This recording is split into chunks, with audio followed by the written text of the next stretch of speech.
Olá, olá, 30 de março de 2021, confira as principais notícias desta terça-feira, você ligado aqui na TV Difusora nesta manhã. Nós vamos mostrar para você que o governo federal decretou estado de calamidade em todo o território maranhense por conta do avanço da Covid-19. Vamos mostrar os últimos municípios aqui no estado que também decretaram estado de calamidade. Vamos falar sobre a vacinação que volta hoje aqui na capital maranhense, a vacinação de idosos, falando ao vivo, inclusive, lá do centro de vacinação. Você vai ver ainda os gols da Copa do Nordeste. O Sampaio conseguiu ontem a sua segunda vitória na competição. E vamos falar do campeonato estadual, porque caiu o último invicto do estadual e o Imperatriz foi rebaixado para a segunda divisão do Campeonato Maranhense. Essas e outras notícias, agora no Bom Dia Maranhão.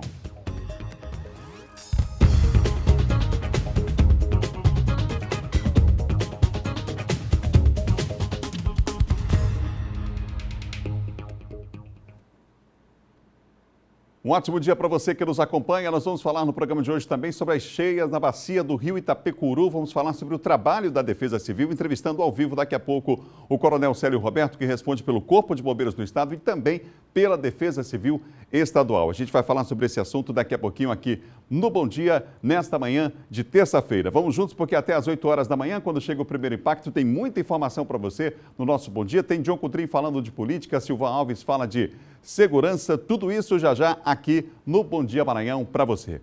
E a gente começa o dia mostrando o trânsito na capital maranhense. Vem comigo, olha só. Imagens do trânsito nesse momento, Avenida Guaxinduba, no centro da cidade, o acesso ao Parque do Bom Menino. O sol já está brilhando forte aqui na ilha de São Luís, Avenida Guaxinduba, descida aí das Cajazeiras. O trânsito tranquilo nesse horário aí, no acesso ao centro da capital maranhense. Vamos mostrar ao vivo o segundo ponto para você, o monitoramento feito pela SMTT, a Secretaria Municipal de Trânsito e Transportes. A gente mostra agora o segundo ponto para você, aí está a área Itaqui-Bacanga. É a Avenida dos Portugueses, um braço aí da BR, a gente vê o lado direito, os motoristas que seguem no sentido Bacanga, Gancharia, ali para o Saviana, Vila Embratel. Olha só, os carros descem pelo lado direito, pelo lado esquerdo, quem vem da área Itaqui-Bacanga para o centro da cidade. Imagem aí, portanto, desta via importante aqui da capital maranhense, na área Itaqui-Bacanga. O terceiro ponto é Jerônimo de Albuquerque, que a gente mostra ao vivo para você. Avenida importante também, grande avenida aqui da cidade, que a gente vai mostrar para você agora em imagens ao vivo. A gente tem aí o elevado da Coab, imagens ao vivo para você, o trânsito tranquilo à direita, quem segue no sentido Angelim, à esquerda quem vem no sentido Coab, São Cristóvão, enfim. Mas o trânsito é tranquilo nesse ponto e não há informação sobre acidentes. Você que vai agora sair de casa, você que já está no trânsito acompanhando aí a nossa programação, não há acidentes, portanto, nesse ponto não há interrupção do trânsito nesta rotatória.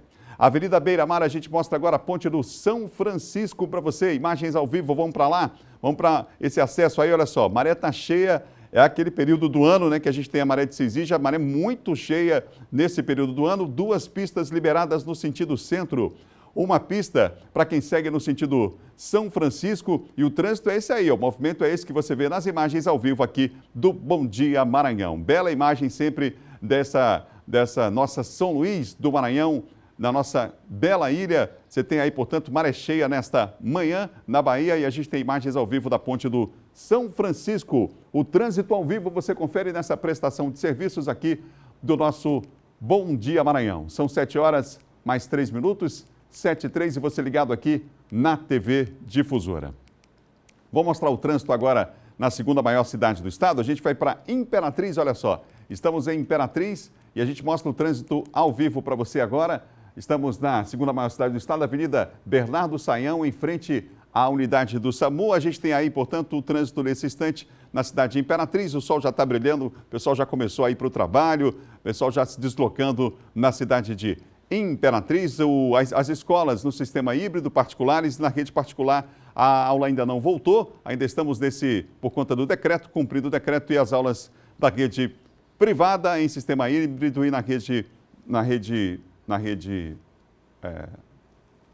estadual não voltou ainda. No caso, as escolas públicas não voltaram ainda às aulas, tá certo? Você ligado com a gente aqui no Bom Dia Maranhão, são 7 horas e mais 4 minutos. Olha, o governo federal reconheceu o estado de calamidade pública aqui no estado do Maranhão. Desde o dia 19 de março, o governo do estado decretou estado de calamidade pública, reconhecido pela Assembleia Legislativa do estado. E agora é o governo federal quem reconhece esse estado de calamidade pública em todo o território maranhense. Foi publicado ontem no Diário Oficial da União. E a gente fez uma reportagem sobre municípios que também estão decretando estado de calamidade pública em decorrência do aumento da Covid-19. Vamos ver na reportagem de Hugo Viegas. Em Vargem Grande, o decreto mantém suspenso o atendimento no serviço público. Serviços essenciais permanecem com horário reduzido até 10 de abril. Fica dispensada a licitação para contratos de aquisição de itens para atividades relacionadas à pandemia. Tudo por conta do aumento do número de casos na cidade. Segundo a secretária de Saúde, a quantidade de pessoas com diagnóstico positivo para a Covid-19 subiu de 40 para 185 entre 1º e 26 de março. Há ainda a preocupação com o abastecimento de oxigênio. Tivemos a problemática para reabastecer os nossos cilindros de oxigênio no Hospital Benito Mussolini. As empresas não tinham capacidade para continuar o reabastecimento para que a gente pudesse ofertar oxigênio aos pacientes lá internados. Conseguimos, através do Estado, da Secretaria de Saúde, que transferíssemos ainda 7 pacientes para as unidades de saúde do Estado, o que nos ajudou muito durante essa semana. Situação semelhante à de Balsas, que também decretou o estado de calamidade. O número de mortes na região chegou a 102 no último dia 24 e quase 8.000 casos confirmados da doença. Mas para isso é preciso primeiro que o estado de calamidade pública seja reconhecido pelo governo federal. Processo que pode ser acelerado por conta da pandemia. Só então é que as medidas previstas para casos assim podem ser adotadas. É o que explica este advogado, especialista em direito municipalista. A União também passa a ter responsabilidades. O chefe do Poder Executivo Municipal ele decreta o estado de calamidade e essa situação ela vai para a análise do governo federal. Com o reconhecimento do governo federal, aí é que o município pode aplicar, as situações constitucionais que são previstas para o caso e também a União Federal fazer aquilo que é previsto pela lei. Ele explica ainda que o estado de calamidade pública é caracterizado por situações atípicas, o que inclui a pandemia. Essa motivação ela pode ser de ordem econômica, ordem financeira, saúde, fator natural, como uma enchente, ou no caso agora, por conta da Covid-19, o coronavírus, se isso impactar seriamente a economia do município, e aí o Ministério das Cidades tem os parâmetros estabelecidos para isso, que é caracterizada a situação do estado de calamidade. E como nós falamos ainda há pouco, o governo federal confirmou, foi publicado ontem no Diário Oficial da União, desta segunda-feira. A portaria tem o número 546, a data da portaria é 26 de março e foi publicada ontem no Diário Oficial, reconhecendo o estado de calamidade pública em todo o território maranhense por conta da pandemia, por conta do avanço da Covid-19. O secretário nacional de Proteção e Defesa Civil é que assina esta portaria que já está em vigor, portanto, eu repito, a partir de ontem, data da sua publicação, reconhecendo em todo o território do estado do Maranhão, em decorrência de doenças infectovirais, o estado de calamidade pública. Ao longo dos nossos telejornais você vai ter mais detalhes e no portal MA10 também. Vamos agora atualizar os dados da Covid aqui do estado do Maranhão. Quem tem as informações para nós é Eduardo Bueno, que está com a gente ao vivo. Vamos. Aqui já a gente tem um boletim epidemiológico. O Eduardo está no ponto, a gente pode... a gente está com uma... Vamos sim, vamos com o Eduardo. A gente está com os dados atualizados aqui da Covid-19. O Eduardo Bueno está com a gente ao vivo e tem mais informações aqui sobre esse assunto. Olá, Eduardo, bom dia. Adalberto, um ótimo dia para você, bom dia para todo mundo. Esses dados foram divulgados ontem à noite, é o último boletim epidemiológico da Covid-19 da Secretaria de Estado da Saúde.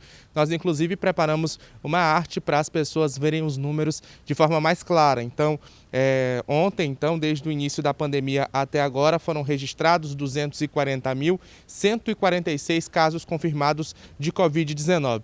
Infelizmente, ontem foi a data em que completou um ano da primeira morte registrada de Covid aqui no Maranhão, e de um ano para cá são 5.991 óbitos registrados. 14.957 pessoas estão nesse momento fazendo o tratamento para a Covid-19. Esse número está se aproximando de 15 mil pessoas, é um dos maiores desde o início da pandemia.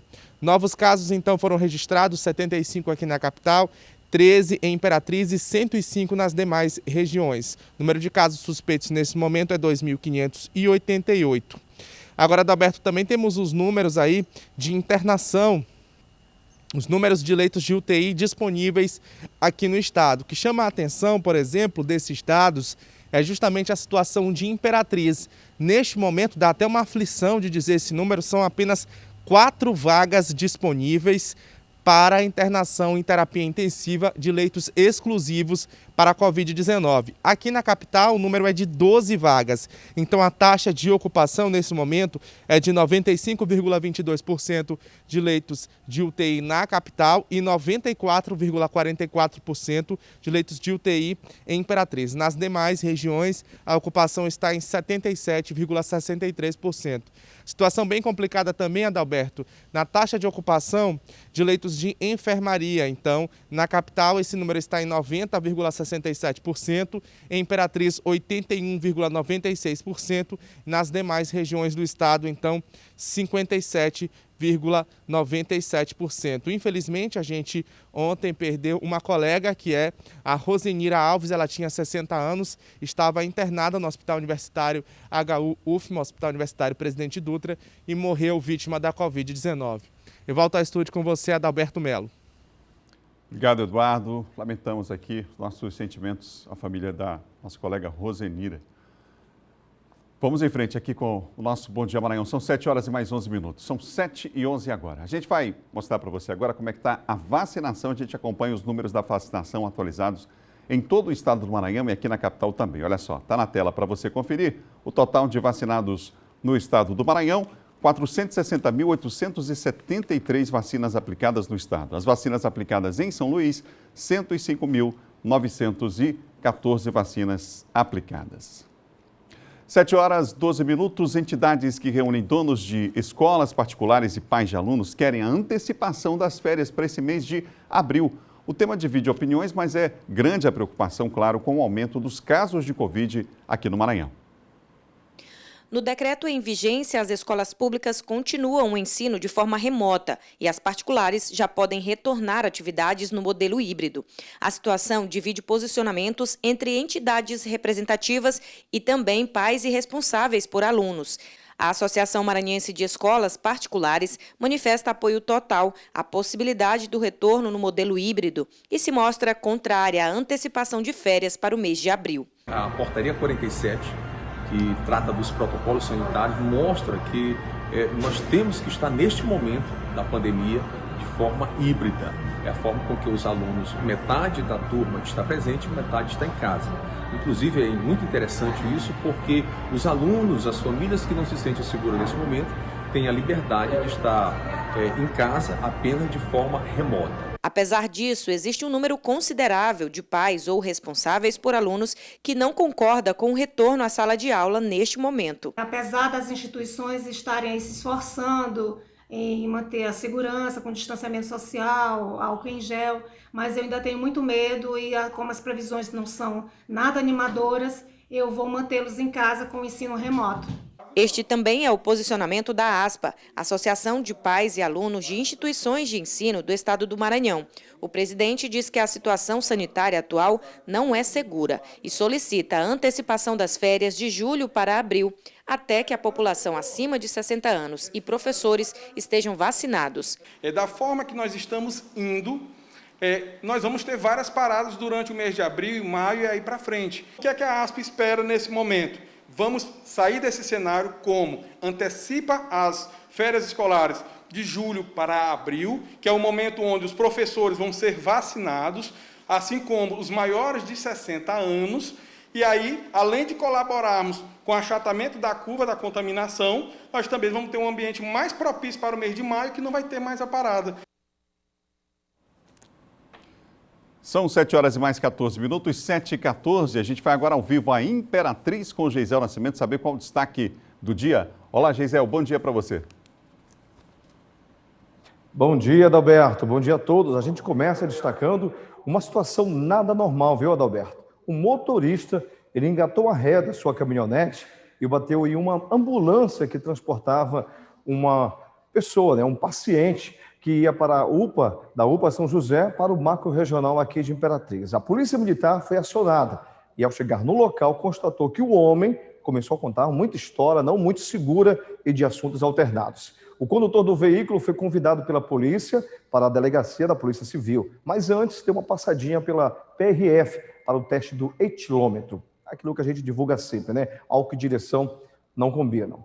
E agora vamos falar de vacinação, Adalberto, nesta terça-feira, hoje, dia 30 de março, e amanhã, quarta-feira, dia 31, segue a vacinação dos idosos em ordem decrescente, o dia inteiro. E segunda dose na parte da tarde para os idosos e profissionais da saúde vacinados no início do mês. Então, atenção, hein? A partir de hoje, terça-feira, a vacinação acontece em 2 locais. Escola Maria Francisca, ao lado do Cemitério Campo da Saudade, e na Escola Madalena de Canossa, do Parque Santa Lúcia. Levar RG, CPF, cartão do SUS e comprovante de residência. E segundo os boletins da Prefeitura de Imperatriz, os leitos da UTI da rede estadual estão quase chegando a 95% de ocupação, sendo que apenas 4 leitos estão disponíveis. Já os leitos clínicos, 81,96% estão ocupados na rede estadual, o que corresponde a 159 disponíveis de 194 no total. Na rede municipal de saúde, apenas 10 leitos de UTI estão desocupados e os leitos clínicos, 45 ainda estão disponíveis. 301 casos ativos foram registrados e desde a última terça-feira, dia 23, o número de casos ativos está diminuindo. Além disso, 11.871 pessoas estão recuperadas da Covid-19 e 20.915 é o total de pessoas vacinadas contra a doença. Assim, 12.799 casos foram confirmados e 627 óbitos foram registrados desde o começo da pandemia. Esses foram os resumos e os destaques de hoje, dessa terça-feira, da nossa participação de hoje. Eu volto com você do estúdio na capital, Adalberto Melo. Obrigado, Geisel. Até amanhã. São 7 horas e 17 minutos. Vamos para o intervalo. No próximo bloco, nós vamos ver como será a vacinação de idosos na capital nesta terça-feira. E mais, Silvan Alves atualiza os principais assuntos da área de segurança. Vai falar, por exemplo, sobre a prisão de um homem suspeito de matar um PM em Bacabeira. Veja também uma entrevista ao vivo com o comandante do Corpo de Bombeiros da Defesa Civil do Estado. A gente volta já já com o Bom Dia Maranhão, um instante só.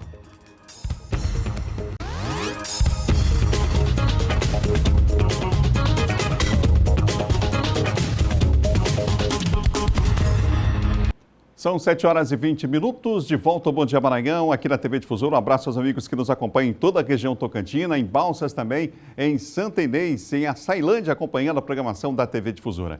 É hora de falar de segurança agora com a participação de Silvan Alves.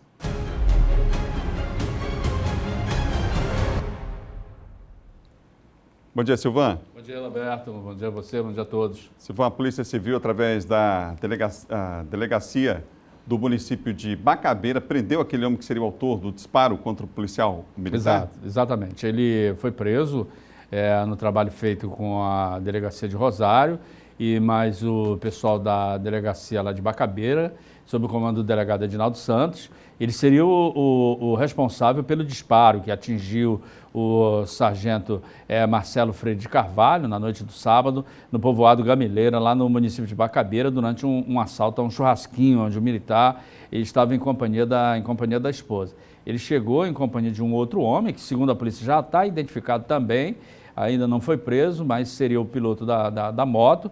Eles anunciaram o assalto e, sem que o policial esboçasse qualquer reação, ele foi para cima do policial, dizendo que o policial era cana, e acabou atirando. A arma do policial ainda não foi apreendida.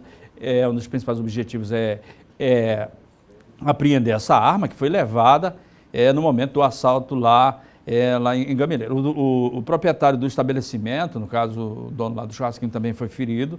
Ele não corre risco, deve ser ouvido dentro das próximas horas também pelo delegado lá de Bacabeira. Silvan, câmeras de segurança flagraram um atropelamento ontem em uma das principais avenidas do município de Itinga. Pois é, exatamente. Um acidente onde, infelizmente, o motociclista perdeu a vida, ele acabou indo a óbito né? Você vê que o motorista do ônibus, ele invade a preferencial, aí é um cruzamento, a avenida principal, é um veículo pesado, olha lá, ele chega e passa com tudo. Meu Deus do céu. Né? De um lado para o outro da pista, infelizmente. Tinha uma moça na garupa lá, né? A moça está internada em estado grave, o estado dela é muito crítico, delicadíssimo. O estado de saúde dessa jovem que estava na garupa é do motociclista e ele, infelizmente, acabou vindo a óbito ainda no local do acidente. Você vê que é uma avenida, uma das principais avenidas lá de Tinga, olha lá, ó, ele não para no cruzamento, inclusive tem uma valeta. O movimento não estava nem tão grande assim. Ele passa com tudo, não é? Você vê que o outro carro lá, olha, ele fica no ponto lá, parado, porque é preferencial, né? E aí o ônibus vem, você vê que ele não para, não reduz a velocidade. Lamentável, viu? Em momento algum, ele passa com tudo ali, é uma espécie de uma galeria, olha, ele passa e atinge. Não dava tempo para a moto parar mais, não dava mais conta, estava em cima. O preferencial era do motoqueiro. Bem em cima, ele veio muito rápido, o ônibus também veio muito rápido. E aí, infelizmente, por isso que a gente mostra isso aí, para chamar sempre a atenção das pessoas, preciso ter muito cuidado no trânsito. E, infelizmente, esse cidadão, o motociclista, acabou perdendo a vida. Silvana, até amanhã. Até amanhã. Aqui é Adalberto, bom dia. São 7 horas mais 23 minutos, 7h23. Nós vamos agora ao vivo mostrar para você como é que está a movimentação nessa manhã no Centro Municipal de Vacinação. Eduardo Ericeira está por lá, aqui em São Luís do Maranhão. Vacinação hoje, hein? Cadastro na internet também, pessoal aí, ficar atento que já começou também. Ontem a gente falou sobre o assunto e agora a gente mostra ao vivo lá do local. Já tem muita gente aí, hein, Eduardo? Bom dia.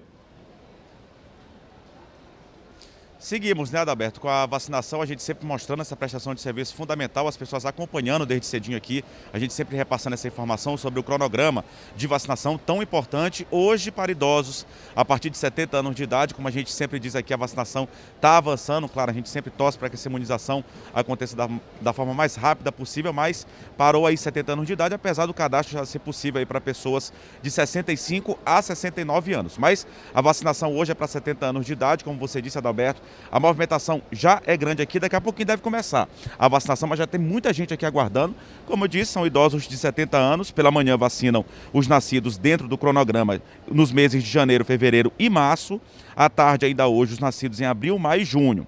Já amanhã, quarta-feira, pela manhã tem direito à primeira dose os idosos de 70 anos nascidos em julho, agosto e setembro, e pela tarde vacinam os que nasceram em outubro, novembro e dezembro. Aí sim, fechando amanhã, os idosos de 70 anos de idade, concluindo assim a aplicação da primeira dose da vacina para o público de idosos a partir de 70 anos. Vale lembrar que é preciso levar um documento, preciso trazer aqui, na verdade, para cá, para o Centro Municipal de Vacinação, um documento oficial com foto comprovando. Como eu disse, Adalberto, o cadastro para pessoas com 65 anos de idade já foi aberto, ainda não teve início, mas a Prefeitura já abriu esse cadastro para pessoas de 65 a 69 anos de idade. Isso, claro, depende da chegada de mais vacinas, o governo federal encaminhar as vacinas para os estados, assim como aqui para o Maranhão, e aí sim o governo do estado disponibilizar para os municípios, assim como aqui para a capital São Luís. À medida que chegar aí mais remessas, avança essa campanha de vacinação, mas as pessoas de 65 a 69 anos já podem fazer o cadastro. A gente lembra que a campanha acontece aqui no Centro Municipal de Vacinação, no Multicenter Sebrae, no bairro do Coafume, e também no drive-thru que é montado no campus da Universidade Federal do Maranhão, que fica na área Itaquibacanga. Adalberto, também é importante a disponibilização de contatos aí pela Prefeitura de São Luís, para quem quiser tirar alguma dúvida, quem quiser qualquer tipo de informação a respeito da campanha de vacinação contra a Covid-19 aqui na capital São Luís, a Prefeitura disponibilizou 2 contatos para que as pessoas possam entrar em contato para tirar qualquer tipo de dúvida, enfim, obter qualquer tipo de informação.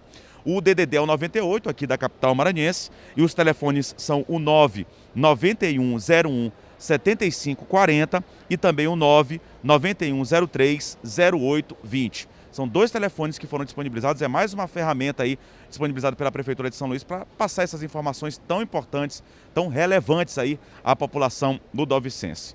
A gente volta com você, Adalberto, desejando uma ótima terça-feira a todos. Obrigado, Eduardo, pelas informações. São 7 horas e mais 27 minutos, 7h27. O governo monitora a cheia em várias bacias, né, hidrográficas aqui do Maranhão, entre elas a do Itapecuru. A gente sabe que esse mês de março chegou e com ele chuva muito forte, intensa mesmo, e aí fica a preocupação e aumenta o trabalho também da Defesa Civil Estadual. Eu converso aqui no Bom Dia Maranhão agora com o Coronel Célio Roberto, que é comandante do Corpo de Bombeiros do Estado e responsável pela Defesa Civil aqui no Estado do Maranhão. Coronel, bom dia, é um prazer tê-lo aqui falando para todo o estado. A preocupação é essa realmente, quer dizer, o mês de março chegou, a gente já percebe aí realmente claramente uma chuva intensa. E como é que tem sido esse trabalho de monitoramento aqui no Maranhão? Bom dia. Bom dia, Adalberto. Nós temos preocupação voltada para 2 municípios nesse momento. O município de Trizidela do Vale e Pedreiras. O rio Mearim, ele subiu bastante essa última semana.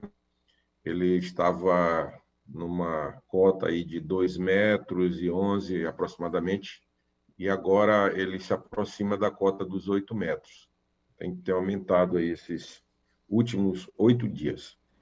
Com isso, é claro, nós já estamos naquela fase de preparação e temos reforço já no município de Trizidela e Pedreiras, atuando. Vale lembrar que em 2016 foi criada a 13ª Companhia Independente de Bombeiros, que fica sediada em Trizidela do Vale. Essa unidade funciona como regional de defesa civil, interage com os 2 municípios, que têm também as coordenadorias de proteção e defesa civil municipais, e todo o cenário para responder a este desastre, que é um desastre natural, acontece todos os anos, já foram adotadas as providências, nós estamos com o plano de emergência já em ação, famílias já foram retiradas, nós temos em Pedreiras um total de aproximadamente 1.277 pessoas atingidas, que aí somam-se aquelas que estão desabrigadas, e aí eu explico que desabrigados são aqueles que já estão em abrigos públicos. Nós temos também pessoas desalojadas, que são aquelas que vão para a casa de parentes, e temos aí naquela região, parte do município de Pedreiras, nós temos um outro tanto que estão isoladas. Para ser mais preciso, então, nós temos esse número aí de 1.277 só em Pedreiras. Em Trizidela, nós temos desabrigados 90 famílias e mais 123 desalojados. Aí, totalizando um total de 1.277 famílias atingidas, isso em Trizidela do Vale. Em Trizidela do Vale, o número é bem maior do que o de Pedreiras. Mas vale lembrar aqui também, que eu gostaria de destacar, que essas pessoas todas estão sendo assistidas pelo governo do estado, é fornecido o almoço e o jantar, através de quentinhas. A nossa preocupação maior nesse período, diferentemente dos anos anteriores, é que nós estamos aí atravessando esse período de pandemia do novo coronavírus e aumenta aí o nosso cuidado em relação ao trabalho que a gente tem que fazer para manter tanto quanto possível o isolamento entre as famílias. Então, cada família está sendo disposta ou em barracas que nós temos montadas ou em salas de aulas, né, que foram disponibilizadas também pelo governo do estado e das prefeituras, para que nós mantenhamos o cenário de segurança sanitária, que é a principal preocupação. Coronel. Como eu disse anteriormente... Opa, por não? Aqui eu tenho também outros dados desse sistema de alerta hidrológico. Claro que isso varia, né, de acordo com o passar do tempo, das horas até, mas há uma informação aqui que chama atenção, por exemplo, na bacia do Itapecuru. Eu tenho aqui dados, por exemplo, de Coroatá, Codó, Caxias, Cantanhede. A previsão, inclusive, é de que há uma expectativa de persistência, claro, desse período chuvoso por todo o mês de abril, e a previsão climatológica aponta maiores índices pluviométricos nos próximos dias nessas cidades localizadas mais ao norte da bacia, não é? Quer dizer, além dessa preocupação em locais que a gente já, né, Pedreiras, Trizidela do Vale, a gente sabe que todo ano há uma atenção especial, existe essa preocupação com a população ribeirinha em outras regiões do estado também, não, Coronel? Por conta até desses dados que eu falei aqui.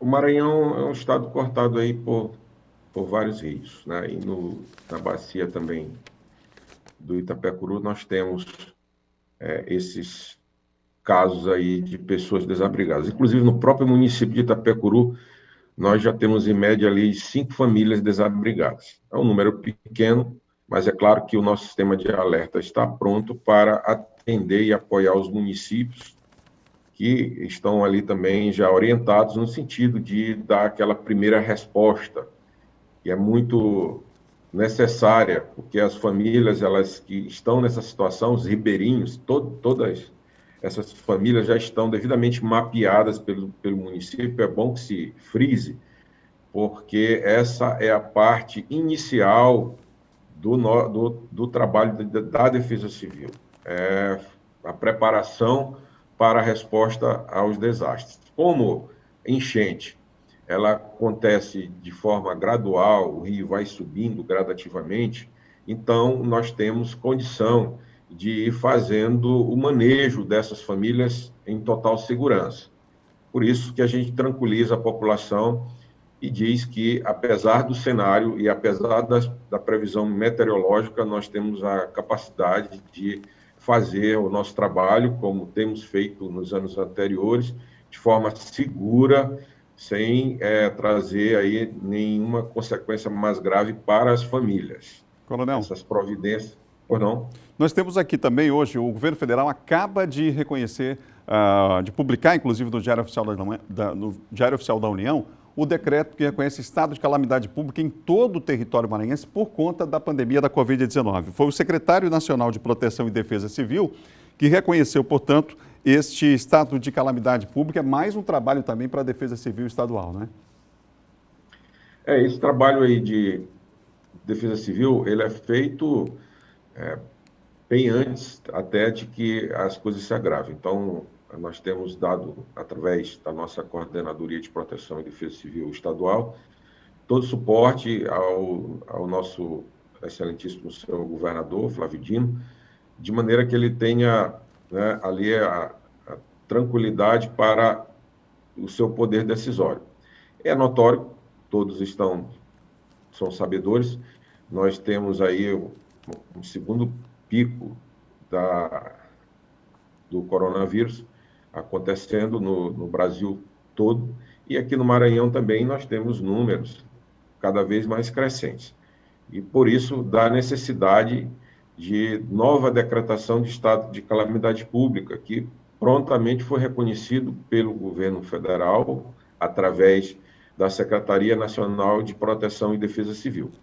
Com isso, o governo do estado, como tem feito até aqui, tem a condição plena para responder, né, com os meios que o estado dispõe, com todo o aparato, através das suas secretarias e demais órgãos, como o Corpo de Bombeiros e a Defesa Civil do estado, interagindo aí com os municípios, a fim de que a gente mitigue os efeitos desta pandemia.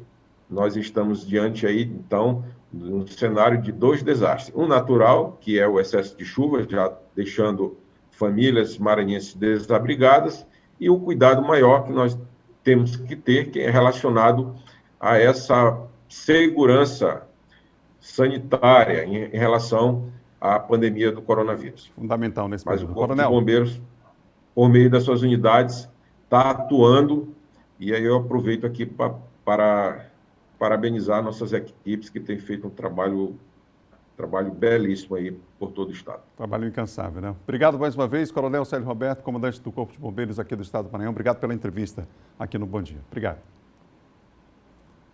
Coronel Célio Roberto, portanto, falando conosco aqui para todo o estado, comandante do Corpo de Bombeiros, ele que coordena aí os trabalhos da Defesa Civil Estadual. Você ligado com a gente em Imperatriz, em Caxias, em Codó, nosso obrigado pela audiência, os amigos que nos acompanham em Itapecuru, Mirim, situação complicada lá em Pedreza e Trizidela do Vale, também por conta da chuva forte aí desse mês de março, e a gente também trouxe essa informação para você aqui no Bom Dia. Vamos saber como é que vai estar o tempo, começando pela segunda maior cidade do estado, que é Imperatriz. Por lá predomina tempo nublado, pancadas esparsas de chuva a qualquer momento. Mínima de 24, máxima de 33, mas está bonita essa imagem com o sol brilhando em Imperatriz, o céu azul, muito bonito aí dessa região central de Imperatriz, com imagens ao vivo, em tempo real para você, do climaauvivo.com, você tem aqui no nosso Bom Dia. E a capital maranhense, hein, gente? Predomina tempo nublado, pancadas esparsas de chuva a qualquer momento, mínima de 24, máxima de 30 graus hoje em São Luís. A gente tem imagens nesse momento aí, ó, ao vivo da capital do estado do Maranhão. Algumas nuvens, né, de chuva aí mais à distância, mas o sol já está brilhando, a temperatura lá em cima nessa manhã em São Luís do Maranhão. A Açailândia hoje tem sol e aumento de nuvens pela manhã, pancadas de chuva à tarde e à noite. A mínima em Açailândia é 24, a máxima é 33 e a gente tem imagens ao vivo, meio nublado aí, né? O sol tá amanhecendo aí meio tímido em Açailândia nessa manhã. Muitas nuvens de chuva, previsão de chuva, portanto, à tarde e à noite também, hein? Aí em Açailândia. Vamos para o intervalo, a gente volta já. No próximo bloco você vai ver os gols da segunda vitória do Sampaio, hein? Na Copa do Nordeste. Vamos falar também de Campeonato Maranhense de Futebol. E Diogo Coutrinho vem aí falando dos bastidores da política. A movimentação está intensa lá em Brasília, na dança das cadeiras aí, na administração, nos ministérios, enfim. A gente fala já já para você, um instante só.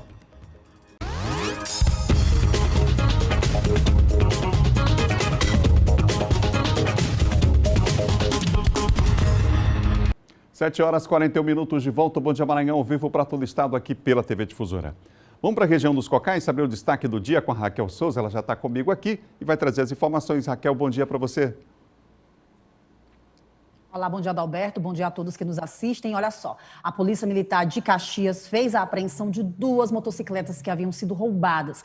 A primeira ação foi desenvolvida por homens da Força Tática que receberam denúncia, de que uma moto havia sido roubada no residencial Vila Paraíso. Mediante a denúncia, os policiais realizaram buscas e a moto foi encontrada em um matagal no bairro Luiza Queiroz. Aliás, esconder veículos em mato fechado é uma prática comum dos criminosos aqui em Caxias. Em outra ocasião, a guarnição do GOI, Grupo de Operações Especiais, fazia rondas por um bairro, quando avistaram uma motocicleta abandonada. No local, os policiais fizeram a identificação do veículo e constataram que a motocicleta havia sido roubada na mesma noite. As motos recuperadas foram apresentadas no plantão central da Polícia Civil. Com essas ações, Adalberto, a PM de Caxias contabiliza 68 motocicletas recuperadas na área do 2º Batalhão este ano até agora. E agora, mudando de assunto, subiu para 82 novos casos o número de infectados pelo coronavírus em Caxias de ontem para hoje, totalizando aí 8.237 pessoas. Em relação ao número de mortos, foram registrados mais 6 casos, totalizando 199 casos, quase 200. Um cenário pandêmico preocupante. Adalberto. Preocupante sim, Raquel. Até amanhã. E a gente vai, então, agora falar de política com o Diogo Coutrinho, que já está comigo aqui no estúdio. Aliás, a gente tem vários assuntos para tratar com o John. A gente vai começar falando sobre mudanças lá em Brasília. John, tivemos várias ontem, inclusive. Foi até uma surpresa, a quantidade de mudanças e até os locais em que essa dança das cadeiras, digamos assim, aconteceu. É isso, Adalberto. Bom dia a todos. O presidente já estava programado para ele mudar como nós falamos ontem aqui, o Ernesto Araújo, do Ministério das Relações Exteriores. E aproveita logo, fez logo uma série de mudanças, Vamos tirar só o Ernesto, vamos mudar logo tudo aqui, onde há insatisfação por parte dele. Era no varejo, ficou no atacado a mudança. Ponto, perfeito, exatamente. 6 mudanças, Adalberto, 6 mudanças. E aí, destacamos aí, por exemplo, vamos lá, Ministério... Bom, vamos mostrar aqui. Vamos mostrar, exatamente. Mostra aí, a gente vai falando, vai comentando. Vamos lá? Vamos mostrar aí, ó, primeira mudança. Aí, está na tela. O Ernesto Araújo, aquele que você anunciou ontem, O Ernesto, por causa das questões diplomáticas, não estava conduzindo bem a parte diplomática do país, e aí o país estava com uma imagem muito ruim lá fora, além da satisfação do Senado e do Centrão com ele. Entra o embaixador Carlos Alberto Franco França. Vamos para a próxima? Vamos lá. Vamos para mais uma mudança ontem em Brasília. A gente tem a cartela mostrando para você aqui as mudanças no governo federal. Aí está mais uma mudança. O general Fernando Azevedo Silva sai para entrar o Braga Neto, que já veio de uma outra parte, que era do governo, Ministério do Governo, por conta, Adalberto, que também o presidente já estava ali querendo mudar ele há muito tempo. Por quê?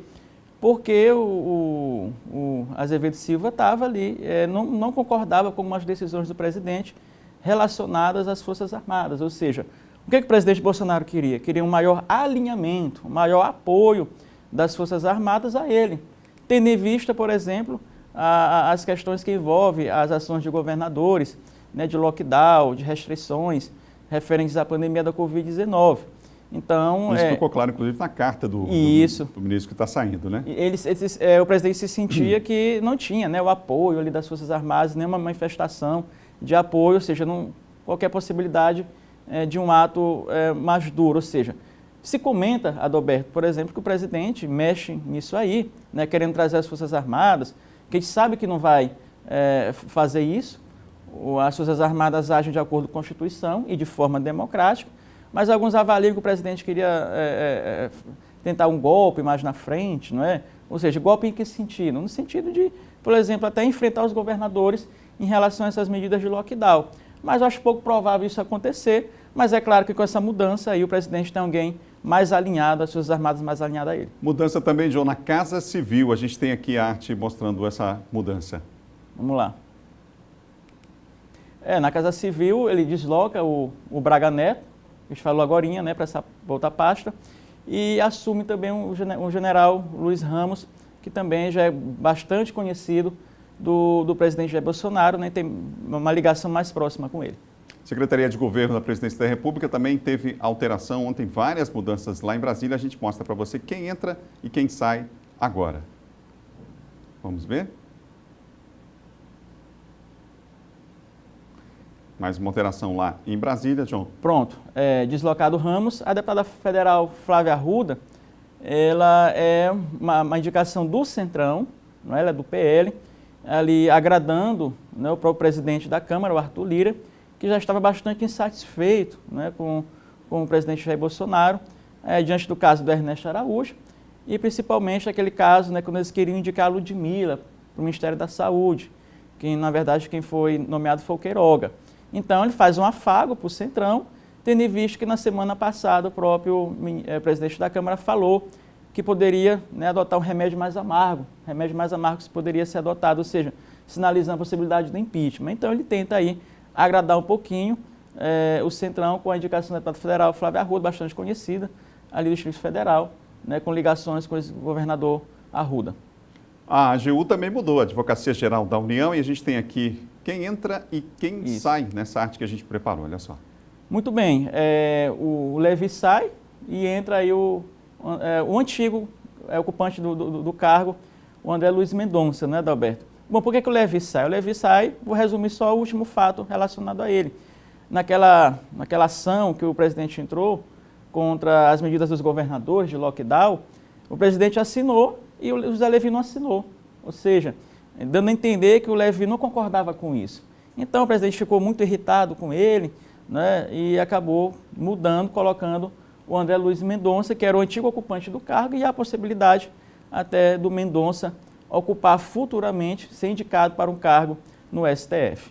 O Ministério da Justiça e Segurança Pública foi a 6ª alteração ontem em Brasília pelo presidente Jair Bolsonaro. A gente vê na tela aí, John.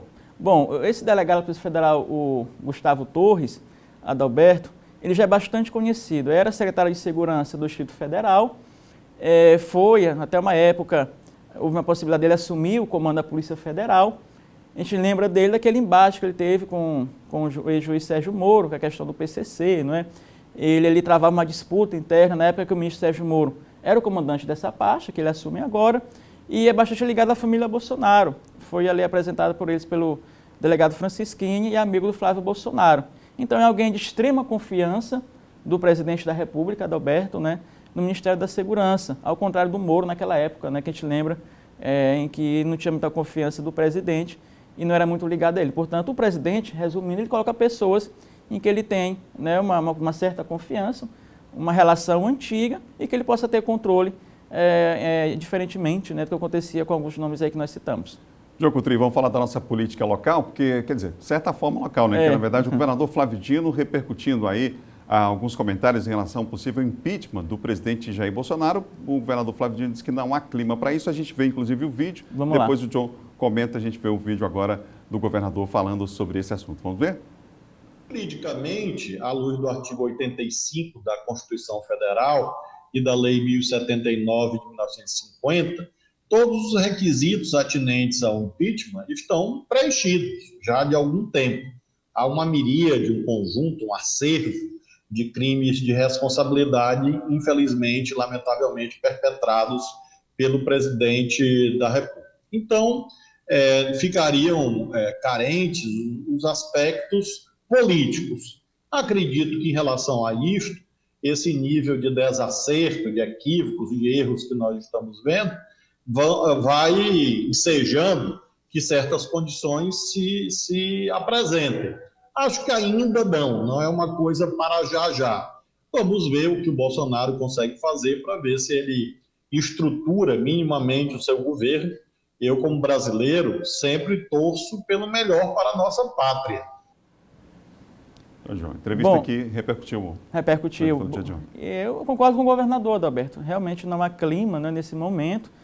Até por conta, aí a gente sabe que o presidente vai enfrentar isso mais na frente, essa possibilidade, mas no momento não há clima, né? Até porque a gente precisa, nesse momento, estar voltado e focado para as ações de combate à pandemia, à Covid-19. Já pensou em instalar um processo de impeachment em meio a uma confusão toda dessa? É claro que o presidente, adiante, né, ele vai ter que se deparar com isso, por isso ele tenta de todas as formas aí agradar o Centrão, amarrar o Centrão e fazer uma base aliada ali frágil, mas uma base aliada ali no Congresso. John, foi aprovado o programa Proleitos e foi relatado, inclusive, pelo senador Everton no Senado? Esse programa estimula, por exemplo, empresas, né, a financiarem, né, a adotarem aí, leitos de UTI da rede privada que estejam vagos. Então, é um programa muito importante e que, em contrapartida a essas empresas, elas poderão deduzir no imposto de renda, não é?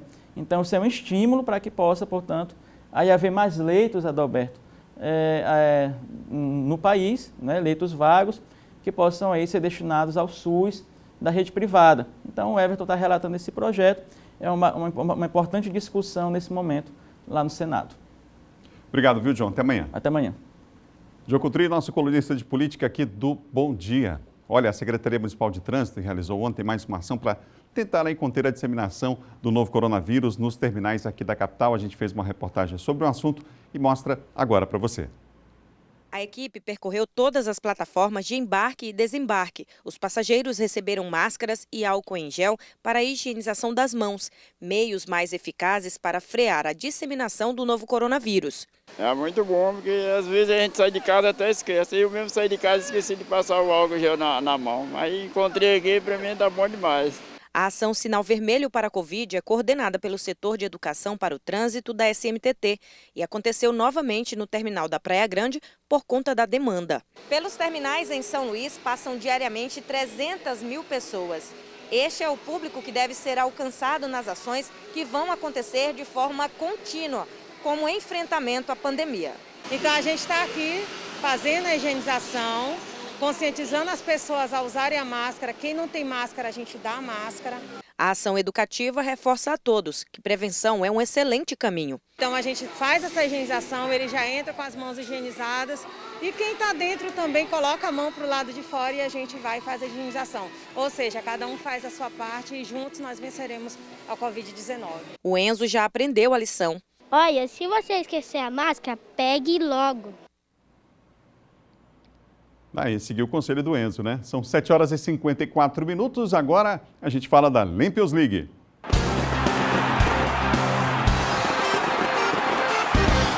A gente vai falar da Copa do Nordeste. É a maior competição do Brasil, a Lampions League, que a gente acompanha aqui na TV Difusora. O Sampaio venceu outra vez pela Copa do Nordeste. O time boliviano jogou na noite de ontem no Castelão com o Salgueiro de Pernambuco.